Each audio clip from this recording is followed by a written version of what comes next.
আমাকে তাড়াতাড়ি পানি পান করাও, আমাকে তাড়াতাড়ি পানি পান করাও, আমার জিহ্বা বেরিয়ে আসছে। ফেরেশতারা শুধু কই একটু সবর, একটু সবর। এই অবস্থায় আল্লাহ পাক রব্বুল আলামিন একজন ফেরেশতারে পাঠাইছে, এক গ্লাস ঠান্ডা পানি লইয়া তার সামনে দিয়ে যাইবা, পানি দিবা না, তার সামনে দিয়া পানিটা লইয়া যাইবা।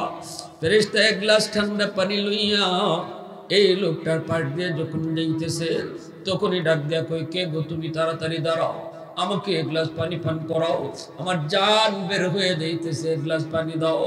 ফেরেশতা তখন কই, ভাই রে, এই পানি তো তোমার জন্য না, এই পানি তো তোমাকে দেওয়া যাবে না, তবে যদি দিতে হয় বদলা লাগবে, বদলা, বিনিময় ছাড়া আমি পানি পান করাই না। দ্বীনের নবী, মায়ার নবী বলেন, বনি ইসরাইলে একজন বহুত বড় আবেদ, বনি ইসরাইলের বহুত বড় একজন ওলি, আলেম না, কিন্তু ইবাদত কইরা কইরা সে অনেক বড় বুজুর্গ হইছে। জঙ্গলে চলে গেছে আল্লাহর বন্দেগী করার জন্য, মানুষের এলাকা ছেড়ে দিয়েছে, চলে গেছে জঙ্গলে আল্লাহ পাকের বন্দেগী যেন করতে পারে। সেখানে যায় আল্লাহরে কয়, আল্লাহ 500 বছর হয়ে গেছে তোমার কদমে সেজদায় আছি, আল্লাহ সেজদার হালতে যেন আমার মরণ হয়, কিয়ামতের ময়দানে সেজদার হালতে যেন আমি উঠি। আল্লাহু আকবার, জোরে কর। আল্লাহ পাক তারে মুস্তাজাবুদ দাওয়া বানাইছে, সে যা চায় আল্লাহ তারে তাই দেয়, যা চায় আল্লাহ তাই কবুল করে। এজন্য যখন দোয়া করছে সেজদার হালতে তার মরণ চায়, আল্লাহ কয় কবুল করলাম। সেজদার হালতে হাসরের মাঠে উঠতে চায়, আল্লাহ পাক কয় তাও কবুল করলাম। এই মানুষটারে আল্লাহ পাক এই জায়গার মধ্যে মিষ্টি পানির নহর, মিষ্টি পানির নহর, সাজদার জায়গার কাছেই আল্লাহ কুদরতি ভাবে মিষ্টি পানির নহর জারি করে রাখছেন। এক মুষ্টি পানি খালি খায় আর ক্ষুধা লাগে না। আল্লাহু আকবার, জোরে কর। দিনও এক মুষ্টি পানি খায় আর ক্ষুধা লাগে না। এইভাবে আল্লাহর কদমে সেজদায় পড়ে রইছে। নবীজি বলেন, উম্মতের দল, এই মানুষটারে আল্লাহ পাক রব্বুল আলামিন সেজদার হালতেই তার মরণ দিয়েছে, এবং ওই জায়গাটাকে আল্লাহ পাক তার কুদরতি ভাবে জঙ্গলের ভিতরে গাছ গাছালি দিয়া, এক গাছের সাথে আরেক গাছ লাগায়া, এক গাছের সাথে আরেক গাছ লাগায়া আল্লাহ পাক তার এই সেজদার জায়গাটাকে আল্লাহ পাক সংরক্ষণ করে রাখছে। পৃথিবীর কোথায় কোন পাহাড়ে কেউ জানে না, কিন্তু নবীজি বলেন দুনিয়ার কোনো না কোনো এক পাহাড়ে আল্লাহ তারে এভাবে আটকায় রাখছে, সংরক্ষিত করে রাখছে।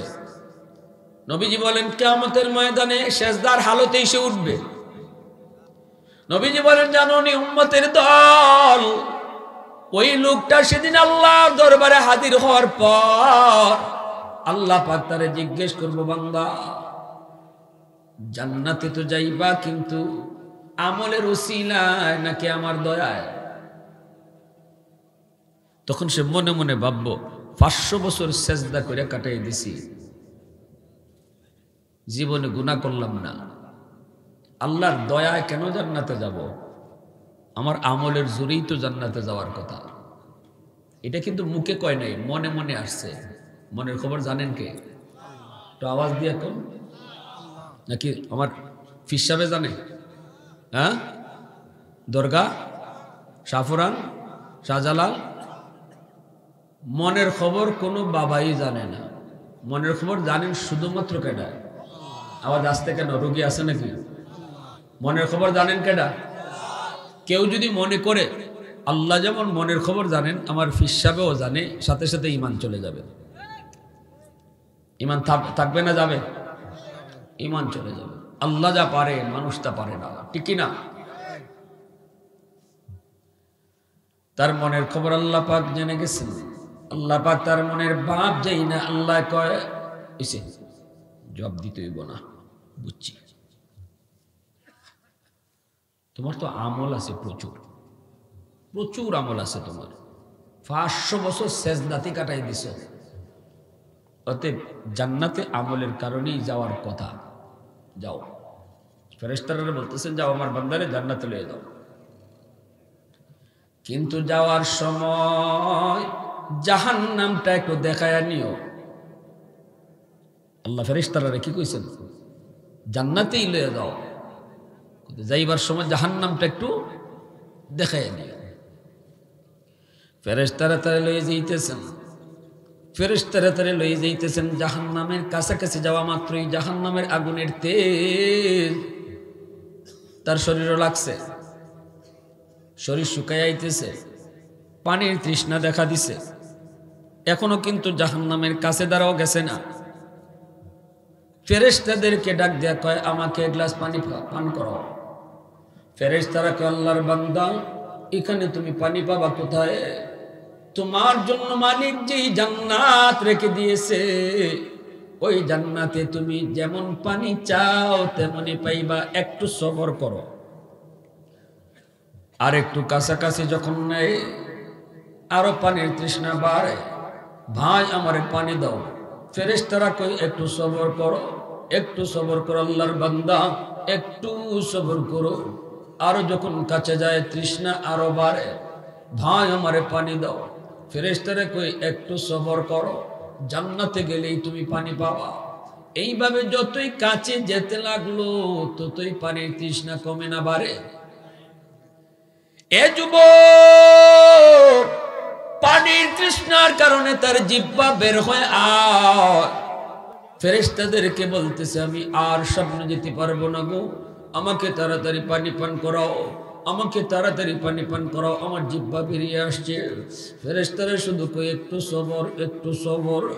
এই অবস্থায় আল্লাহ পাক রব্বুল আলামিন একজন ফেরেশতারে পাঠাইছে, এক গ্লাস ঠান্ডা পানি লইয়া তার সামনে দিয়ে যাইবা, পানি দিবা না, তার সামনে দিয়া পানিটা লইয়া যাইবা।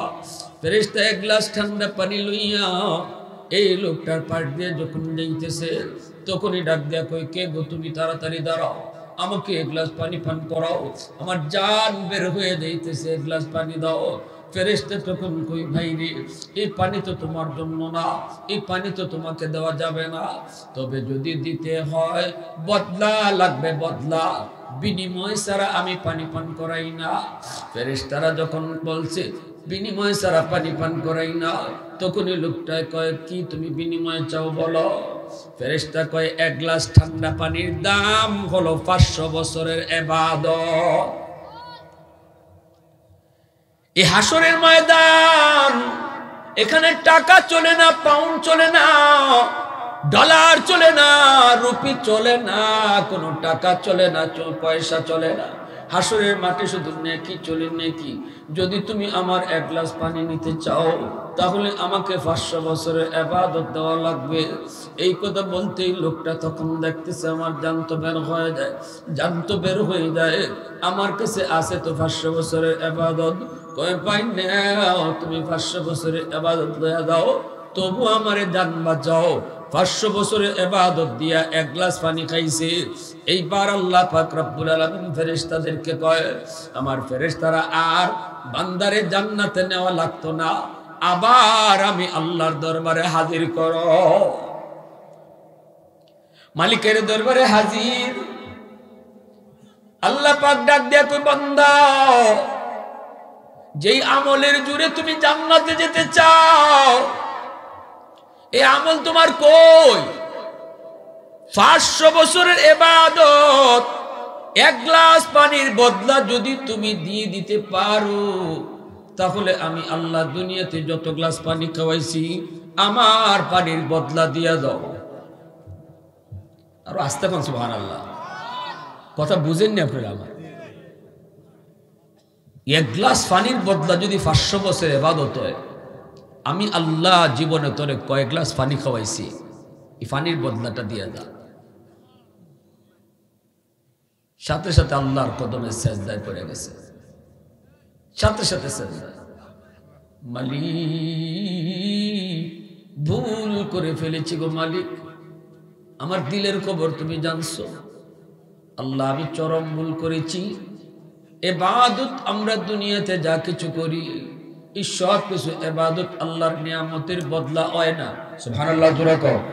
সুস্থ 2টা চোখ আল্লাহ দিয়েছেন, এই সুস্থ 2টা চোখের নিয়ামতের শুকর যদি সারা জীবন সেজদা করি, চোখের নিয়ামতের শুকরিয়া আদায় হবে না, ঠিক কিনা? জোরে কও। রমজান মাসে রোজা রাখি, আল্লাহ সুস্থতার নিয়ামত দিছে, সুস্থতার নিয়ামতের শুকরিয়া তান আল্লাহর হুকুম রোজা রাখলাম, এই নিয়ামতের শুকর আদায় হয় না, তাহলে জান্নাতে যাইব কিসের উসিলায়? আল্লাহ কয় জান্নাতে যাইবা আমার দয়া। আওয়াজ দেখো না সুবহানাল্লাহ। আলহামদুলিমান কদ্দারা খাইরাম ওয়া খাবালা, আলহামদুলিমান কদ্দারা খাইরাম ওয়া খাবালা, ওয়া শুকরু লিমান সাম্মারা হুসনাম ওয়া জামালা, ফরদুন সামাদুন আন সিফাতিন খালকি বারিউন, রব্বুন আযালিয়ুন খালাকাল খালকা কামালা, লা জিদ্দা ওয়ালা নিদ্দা ওয়ালা হাদ্দা লিমাওলা, লা জিদ্দা ওয়ালা নিদ্দা ওয়ালা হাদ্দা লিমাওলা, আল আনা কামা কানা ওয়ালাম ইয়ালকা যাওয়ালা, আল আনা কামা কানা ওয়ালাম ইয়ালকা যাওয়ালা। মুসলমানের আওয়াজে বলি আল্লাহু আকবার। এজন্যই আল্লাহ পাক রব্বুল আলামিন কয় বান্দা, ও বান্দা, সুস্থতা আমার বড় দেওয়া নিয়ামত, বহুত বড় নিয়ামত, আমার দেওয়া বহুত বড় নিয়ামত। যখন আমি আপনি অসুস্থ হয়ে যাব রে যুবক, সুস্থ থাকা অবস্থায় তুমি যত নেকি করেছো, যত আমল করেছো, যত আমল তুমি করেছো, অসুস্থ হয়ে যেদিন বিছানায় পড়বা, ওই দিন আল্লাহ ফেরেশতাদেরকে বলবো আমার বান্দা যতদিন সুস্থ ছিল, এই সুস্থ থাকাকালীন যত আমল করেছে, এখন অসুস্থ বিছানায় পারে না, তবুও তার আমল নামায় ওই সুস্থতার আমল জারি রেখে দাও। আমার বান্দা কোরআন তেলাওয়াত করতে পারে না, কিন্তু চোখে যতদিন পাওয়ার ছিল ততদিন কোরআন তেলাওয়াত করত। ফজরের পর সূরা ইয়াসিন, মাগরিবের পর সূরা ওয়াকিয়া, এশার পর সূরা মুলক। আমার বান্দা দিনে কোনো না কোনো এক টাইমে কোরআন তেলাওয়াত করত, ফজরের পরে রেগুলার সে তেলাওয়াতে বসতো। আজকে আমি আল্লাহ তার চোখের পাওয়ার কেড়ে নিয়েছি, এখন কোরআনের হরফ সে দেখে না। আমার বান্দা কোরআন পড়তে চায় কিন্তু পারে না।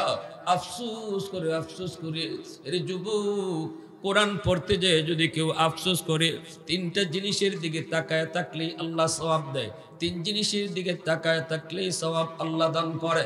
এক হলো খানায় কাবা, আল্লাহর ঘর বাইতুল্লাহ, খানায় কাবা। খানায় কাবার দিকে যদি কেউ চায় থাকে, যতক্ষণ চায় রইল ততক্ষণই সওয়াব লেখা হয়। দুই নম্বর হলো বাপ মার চেহারা, বাপ মার চেহারার দিকে সন্তান যতক্ষণ চায় থাকবো ততক্ষণই সওয়াব লেখা হয়। শুধু সওয়াব না, যতবার চাইব ততবার কবুল হজের সওয়াব দান করা হয়। সুবহানাল্লাহ জোরে কও। আরেকটা হলো আল্লাহর কোরআন, আল্লাহ পাকের কোরআনের দিকে কেউ যদি ছায়া থাকে, পড়া জানে না, শুধু ছায়া রইছে, যতক্ষণ আল্লাহর কালামের দিকে তাকায়া দেখলো, আল্লাহ পাক ততক্ষণই তার আমল নামায় সওয়াব দান করে। এজন্যই তো করা দারুল উলুম দেওবন্দের দীর্ঘদিনের মুহতাবিব কারি তৈয়ব সাহেব রাহিমাহুল্লাহ, আল্লাহর বহুত বড় ওয়ালি, তিনি বলেন আমি দারুল উলুম দেওবন্দের অফিসে বসা, হঠাৎ করে শুনতে পেলাম একজন মানুষ মারা গেল, কবর থেকে জান্নাতি সুঘ্রাণ বের হইতেছে। আমি উস্তাদদেরকে নিয়ে দ্রুত সেখানে গেলাম, যা দেখতেছি কবর থেকে সুঘ্রাণ বের হইতেছে, গোটা এলাকাটা সুঘ্রাণে মোহিত হয়ে গেছে। আল্লাহর ওলি বলেন আমি ঘ্রাণটা নাকে লাগতেই বুঝে গেলাম গো, এটা দুনিয়ার কোনো আতর নয়, এই সুঘ্রাণটা হলো জান্নাতি ঘ্রাণ। শুধু আতর না, সুঘ্রাণ না, ওই কবরের আলোতে পুরা এলাকা আলোকিত হয়ে গেছে। আল্লাহর ওলি বলেন আমি তার বাড়িতে খবর নিলাম, বিবির কাছে খবর নিলাম, মা তোমার স্বামী এমন কি আমল করেছে, যে আমলের কারণে আল্লাহ পাক দুনিয়াতেই তার বুজুর্গিয়ার, তার উলায়ত আল্লাহ পাক প্রকাশ করে দিয়েছে।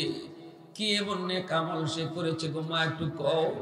এই কথা বলতেই তার বিবি সাহেব কইতেছে, হুজুর আমার স্বামী তিনি 5 ওয়াক্ত নামাজ পড়তেন, হালাল হারাম মান্না চলতেন, কখনো হারাম জিনিস খাইতেন না, হারাম জিনিস আনতেন না। রুজি আমাদের কম, অভাবী সংসার, কিন্তু এরপর আমার স্বামী হারামের দিকে লোভ নিতেন না। ভালো করে মনে রাখবারে যুবক, সংসার যদি তোমার গরিব হয়, সংসারে যদি তোমার রুজি কম হয়, ইনকাম যদি তোমার কম হয়, হালাল ইনকাম করো। হালাল ইনকাম যদি তোমার কম হয়, আর যদি তুমি এর উপরে সবর করো, সবর করো, আল্লাহ পাক রব্বুল আলামিন কয়, বান্দা তুই আমার দেওয়া কম রিজিক পাইয়া যেমন আমার উপরে খুশি, আমিও তোর কম আমল পাইয়া তোর উপরে খুশি। আল্লাহ দেওয়া রিজিক, রিজিক দেওয়ার মালিক কে? ধনী বানায় কেডা? গরিব বানায় কেডা? আল্লাহ কই, যেই গরিব গরিবী হালত আমি আল্লাহরে মানলো, গরিবী হালত নামাজ পড়লো, গরিবী হালত রমজানে রোজা রাখলো, গরিবী হালত স্ত্রীকে পর্দার ভিতরে রাখলো, গরিবী হালত মেয়েটাকে পর্দার ভিতরে রাখলো, গরিবী হালত সুদখোরের কাছ থেকে সুদে টাকা আনে না, আল্লাহর উপর ভরসা করে চলে, কম রুজি কম কামাই, ছোট্ট একটা দোকান, এই অল্প টাকা দিয়ে সংসার কামায়। আল্লাহর নবী রহমতের নবী কয়, আল্লাহ কয়, বন্ধু তুমি জানায়া দাও, সে আমার দেওয়া রিজিক পাইছে কম, আমার দেওয়া কম রিজিক পাইয়া সে আমার উপরে খুশি। খুশির আলামত হলো সে আমারে মানতেছে, আমি আল্লাহর হুকুম পালন করতেছে। তারে জানায়া দাও, জানায়া দাও, ধনী যদি 500 টাকা, ধনী যদি 5 লক্ষ টাকা মসজিদে দান করে, আর সে যদি 5 টাকা দান করে, তার 5 টাকা ধনীর 5 লাখের সমান আমি আল্লাহ বানায়া দিব। তার কম আমলে আমি আল্লাহ তার উপর খুশি। আমার দেওয়া কম রিজিকে যে আমার উপরে খুশি, আমি আল্লাহ তার কম আমলে তার উপরে খুশি। এজন্য যুবক ভালো করে খেয়াল করে শুনো আমার ভাইয়ারা, বন্ধুরা, এজন্য বলছিলাম রে, আল্লাহ পাক রব্বুল আলামিন, আল্লাহ পাক রব্বুল আলামিন দুনিয়াতে কারে গরিব রাখবো, কারে ধনী করব, সিদ্ধান্ত কার? আরেকটু জোরে কোন কার? সিদ্ধান্ত কার? ভাইরা বন্ধুরা, জন্য আল্লাহ পাক রব্বুল আলামিন কয়, বান্দা শুন, তুই আমার ওই যে হাকিম আক্তার সাহেব, দারুন দেওবন্দের মুহতামিম কারি তৈয়ব সাহেব রাহিমাহুল্লাহ, তিনি বলেন, বিমা গো একটু কও না কি তার আমল ছিল? মহিলায় কয়, আমার স্বামীর উল্লেখযোগ্য আমলটা হলো হুজুর, ওই যে দেখেন তাকের উপরে কোরআন। আল্লাহু আকবার। এই কোরআন খানা বস্তনি দিয়ে গুড়া। আমাদের ঘরে তো কোরআন শরীফ অনেক জায়গায় বস্তনিও থাকে না, দুলাবালু পড়তেছে কোরআনের উপরে, ঠিক না? নি হ্যাঁ, টেলিভিশনের কাভার আছে। আহা, মুসলমান টেলিভিশনে যেন দুলাবালু না পড়ে, এজন্য কাভার দিয়ে ঘুরে রাখছি।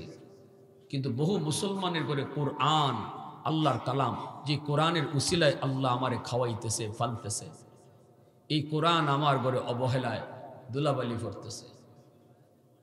টেলিভিশন আমার ঘরে রেগুলার চলে, টেলিভিশন ছাড়া টাইম আছে। নাটক কয়টায় শুরু হয় আমি জানি, টাইম মতো টেলিভিশন চলে, কিন্তু মুসলমানের ঘরে রেগুলার কোরআন তেলাওয়াত হয় না। কোরআন তেলাওয়াতের টাইম নেই। আমার একদিন আমার এক মুসল্লি কয়, হুজুর, একই ঘরের মাঝে কোরআন শরীফ আর টেলিভিশন রাখা যাবে নি?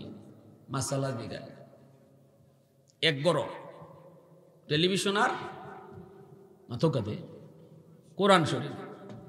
আমি বললাম, ফতুয়া আমি কেন দিব? আপনি আপনার মনে জিগান্ত, মনে কি কয়?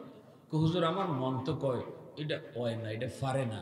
কোরআন এবং টেলিভিশন দুইটা এক রুমে কেমনে থাকে?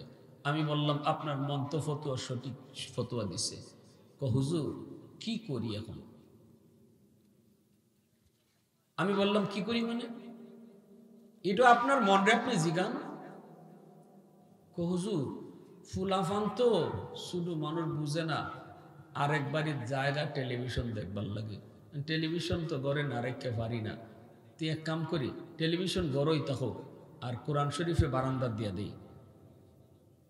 নাউজুবিল্লাহ কইতা না?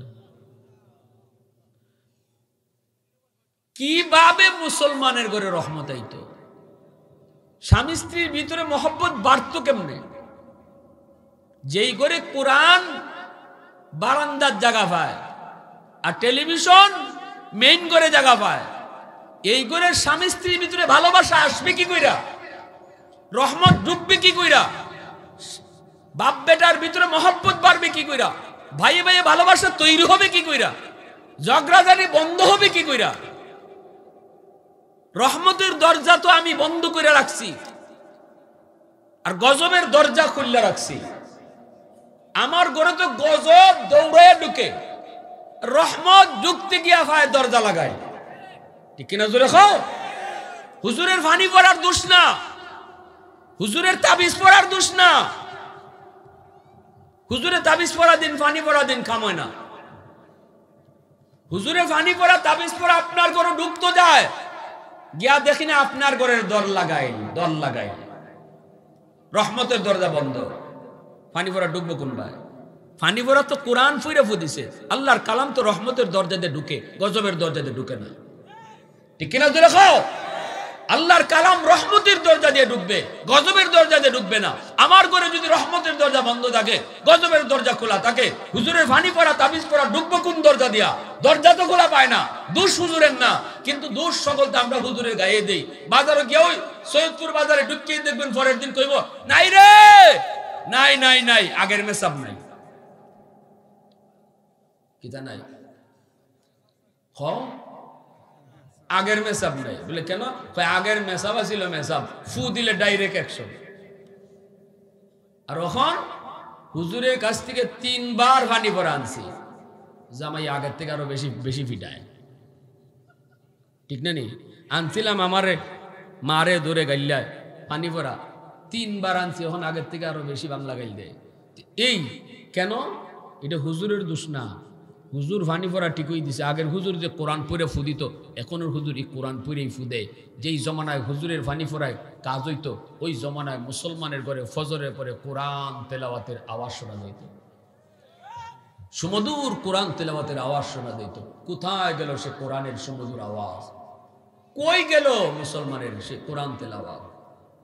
রমজান মাস আইলে কোরআনের সাথে আমরা একটু দেখা সাক্ষাৎ হয়, এর আগে তো খোঁজখবরই রাখি না। আমি কই আর কোরআন শরীফ কই, অথচ আল্লাহ বলে জমিনে যতদিন কোরআন থাকবে ততদিন আমি জমিন টিকায় রাখবো। সুবহানাল্লাহ। যেদিন কিয়ামত হবে, কিয়ামতের আগে আল্লাহ জিব্রাইলকে বলবে, যাও জমিন থেকে কোরআনের হরফ উঠায় নিয়ে আসো। জিব্রাইল আমিন জমিনে আসবে, দুনিয়ার সমস্ত কোরআন থাকবে, কোরআনের পৃষ্ঠা থাকবে, লেখা থাকবে না, হরফগুলা উঠায় নেবে। নইলে আল্লাহ জমিন ধ্বংস করে না। কোরআন যেখানে থাকবে জমিন ধ্বংস হয় না। কোরআনের হরফ উঠায় নেওয়ার পর আল্লাহ জমিন ধ্বংস করে দিবে। যে কোরআনের উসিলায় আল্লাহ আমারে খাওয়ায়, যে কোরআনের উসিলায় আল্লাহ আমারে বাঁচায়, যে কোরআনের উসিলায় আল্লাহ এখনো আমারে সূর্যের আলো খাওয়ায়, যে কোরআনের উসিলায় এখনো আকাশ থেকে বৃষ্টি হয়, জমিন থেকে ফসল হয়, সেই কোরআন আমার ঘরে কই আছে আমি নিজেও জানি না। ওই মহিলা কইতেছে, হুজুর ওই যে তাকের উপরে আল্লাহর কালাম, এই কোরআন কালাম হলো আমার স্বামীর কালাম, আমার স্বামীর কোরআন, এটা হলো তার নির্দিষ্ট এই কোরআন শরীফ সে প্রতিদিন তিলাওয়াত করত। কিন্তু হুজুর বড় দুঃখের খবর, আমার স্বামী কিন্তু কোরআন তেলাওয়াত জানতেন না। কিন্তু এরপরও ফজরের নামাজটা পইরা এই কোরআন শরীফ কানা বের কইরা চুমু খাইতো, কপালে লাগাইতো, বুকে লাগাইতো, আল্লাহর কালাম বের কইরা পৃষ্ঠাটা উল্টে উল্টায় প্রতিটা লাইনে লাইনে আঙ্গুলটা ঘুরাইতো আর চোখের পানি ফেলাইতো আর কইতো, মালিক আমি তোমার কালাম পড়া জানি না, আমি কোরআন সহি শুদ্ধ করে পড়তে জানি না, কিন্তু মালিক এই লাইনে তুমি যা কইছো আমি সব বিশ্বাস করছি, এই লাইনে তুমি যা কইছো আমি তাও বিশ্বাস করি, আমি তাও বিশ্বাস করি। এইভাবে লাইনে লাইনে আঙ্গুলটা ঘুরাইতো আর কইতো, মালিক আমি এই লাইনে যা কইছো সব বিশ্বাস করলাম। চোখের পানির ফোঁটাগুলি কোরআনের পৃষ্ঠায় পড়তো। হুজুর আমি এই দৃশ্য দেখেছি সারা জীবন। এই কথা বলতেই হাকিমা এই কথা বলতেই দেখা যায় কারি তৈয়ব সাহেব রাহিমাহুল্লাহ তিনি বলেন, আমি তার থেকে কোরআন খালা নামাইলাম গো, এই কোরআন নামায়া বস্তুনিটা খুইলা আমি কোরআন খানা বের করলাম। আমি কোরআন শরীফ খানা বের কইরা দেখি প্রতি লাইনের নিচে নিচে তার আঙ্গুলের দাগ পড়ে গেছে এবং পৃষ্ঠায় পৃষ্ঠায় তার চোখের পানির দাগ আছে। এজন্য আল্লাহ পাক রব্বুল আলামিন কয়, এ ফেরেশতারা, আমার বান্দা এখন কোরআন তেলাওয়াত করতে পারে না, কারণ তার চোখের পাওয়ার আমি আল্লাহ কেড়ে নিয়েছি। আজও যদি তার চোখের পাওয়ার আগের মতোই থাকতো, আজও সে কোরআন পড়তো, আজও সে কোরআন তেলাওয়াত করতো। দেখো না কেমনে আফসোস করে আমার বান্দাটা, দেখো না কেমনে আফসোস করে আমার বান্দাটা। মালিক, আমার চোখের পাওয়ার নাই, আগের মতো কোরআন তেলাওয়াত করতে পারি না। আল্লাহ কই, বান্দা আফসোস করিস না, আফসোস করিস না। আমি চারটা জিনিসের কসম খায়া কইতেছি বান্দা, যদিও তুমি কোরআন পড়তে পারো না, তবুও তোমার আমল নামায় যৌবনের প্রতিদিনের তিলাওয়াতের সওয়াব আমি আল্লাহ উঠায় দিব।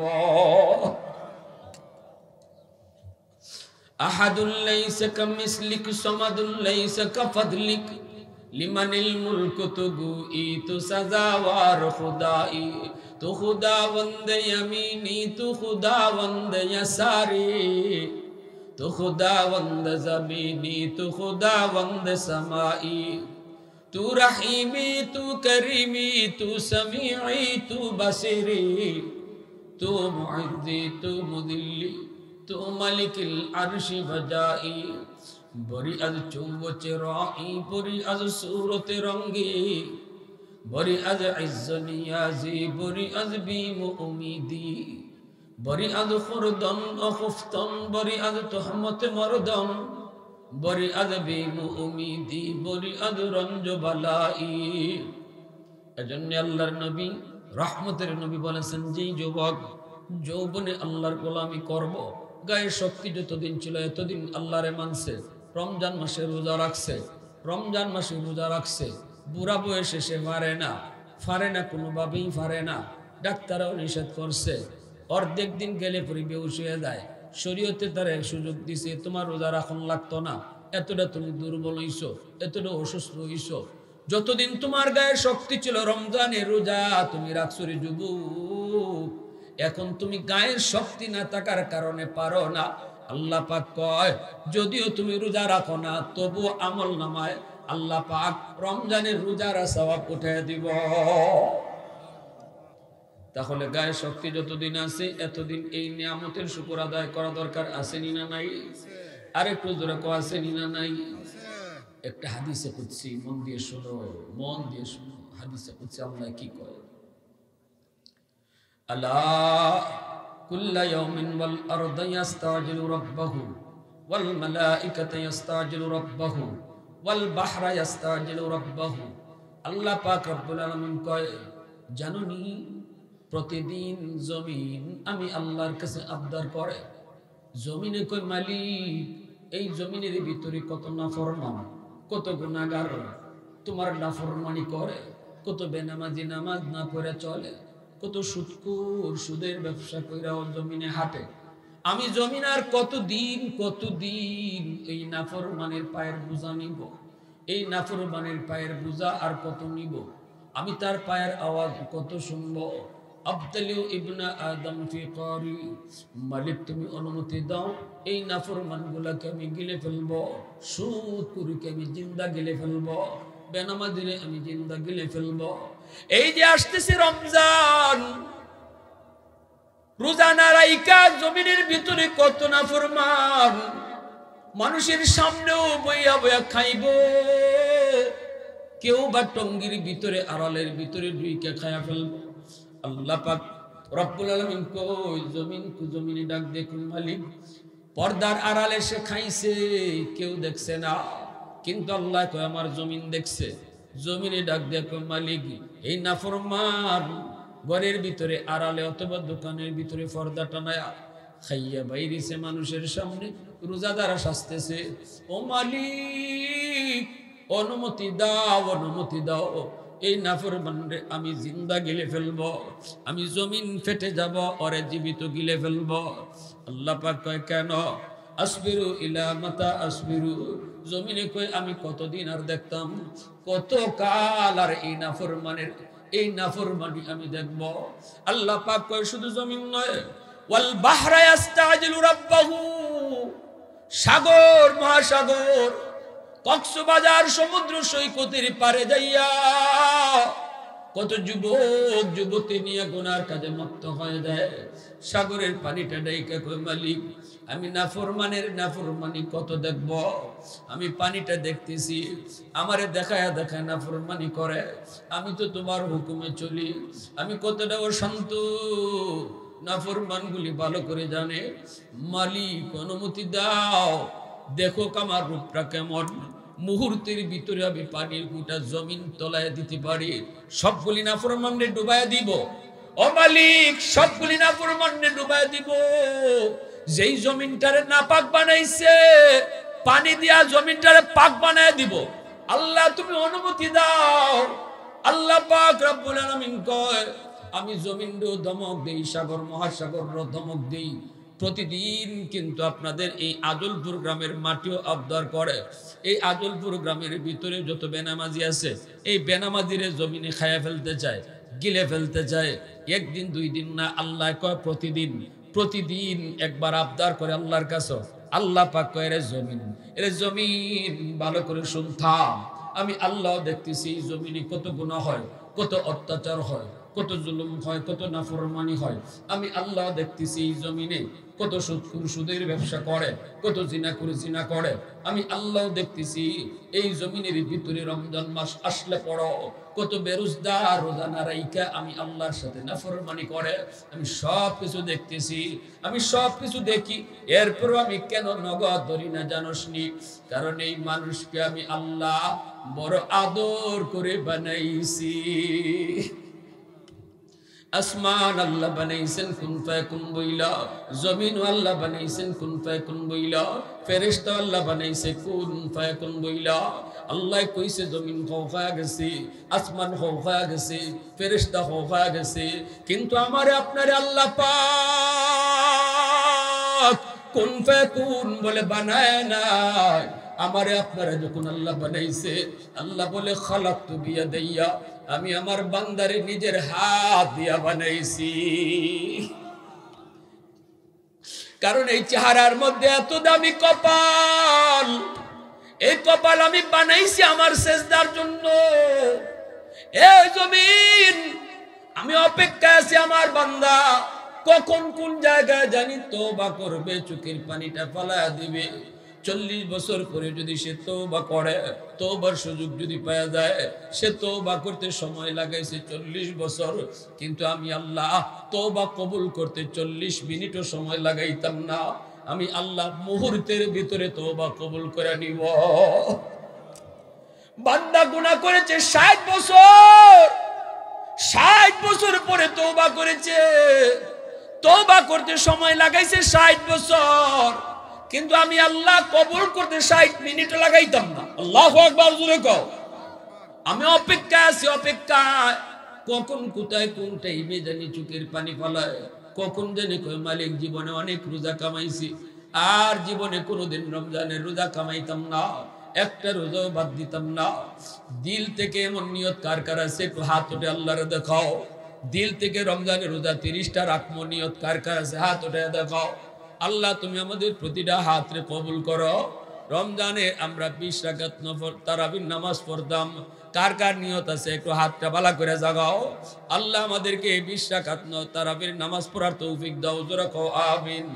আল্লাহ পাক রব্বুল আলামিন কয় জমিনটা আমি থামায় রাখি, সাগর মহাসাগরে থামায় রাখি, শুধু বান্দা তোর তওবার অপেক্ষায়। আজকে যদি আমরা এখানে বসে আমরা তওবা করে লাই, আল্লাহ আর জীবনে নাফরমানি করতাম না, আল্লাহ পাক মুহূর্তের ভিতরে আমার আপনার নাম ওলির দপ্তরে উঠায় দিব। তওবা করার আগে তার নাম তাকে গুনাহগারের খাতায়, আর তওবা করার লগে লগে নাম উঠে যায় ওলির খাতায়। কারণ তওবার কারণে আল্লাহ তার জিন্দেগীর গুনাহের নেকি দ্বারা বদলায় দেয়। ইল্লা মান তাবা ওয়া আমানা ওয়া আমিলা আমালান সালিহা ফাউলাইকা ইউবাদদিলুল্লাহু সাইয়্যাতিহিম হাসানাত। আল্লাহ পাক কয় শুধু তওবা করলে আমি গুনাহ মাফ করি না, গুনাহ যদি সাগর পরিমাণ হয় তওবার কারণে আমি সাগর পরিমাণ নেকি বানিয়ে দেই। গুনাহ যদি পাহাড় পরিমাণও থাকে তওবার পরে আমি পাহাড় পরিমাণ নেকি বানিয়ে দেই। এজন্য হাসরের মাঠে বহু মানুষ আমলনামা ফায়া কইব আল্লাহ এটা আমার না, তোমার ফেরেশতারা বলে আরেকজনেরটা দিয়ে লাইছে, এটা আমার ওইটাই পারে না, আমি অত নেকি করছি না। আল্লাহ কুদরতি মুস্কি হাসি দিয়া কইব আমার বান্দারে ফেরেশতারা ভুল করে না, সুবহানাল্লাহ। তোমার আমলনামাই তোমারে দিছে, আল্লাহ অত নেকি তো আমি করছি না। আল্লাহ কইবা তুমি যে তওবা করছিলা এই তওবার উপরে আমি খুশি হইয়া তোমার গুনারে আমি নেকি বানাই দিলাইছি। আল্লাহু আকবার। তাহলে যুবক এখানে যারা আজকে আমরা হাজির আছি গভীর রাত নজরুলের রহমতের সময়, আমরা কি এই নিয়তটা করতাম পারি না আল্লাহ চোখের সামনে কত যুবক কবরে গেল, কত বন্ধু কবরে শুয়ে রইল, সন্ধ্যার সময় একসাথেও চা খাইছি, গভীর রাতে তার মৃত্যুর খবর। কত যুবকের ইচ্ছা ছিল নামাজ পড়বে, আল্লাহরে খুশি করবে, তারপরে কবরে যাবে, সেই সুযোগ আর পায় নাই। অতএব কার মরণ কোথায় কখন কেউ জানে না। ঘুম থেকে উঠলে সকাল, না উঠলে পরকাল। এজন্য আজ রাত কার জীবনের শেষ রাত কেউ জানি না। আমরা কি পারি না এখন তওবা করতাম যে আল্লাহ আর জীবনে তোমারে নারাজ করতাম না? কারা কারা তওবা করতে রাজি আছেন একটু হাত উঠাও। আল্লাহ তুমি কবুল করো। সবাই হো আমিন, সবাই হো আমিন।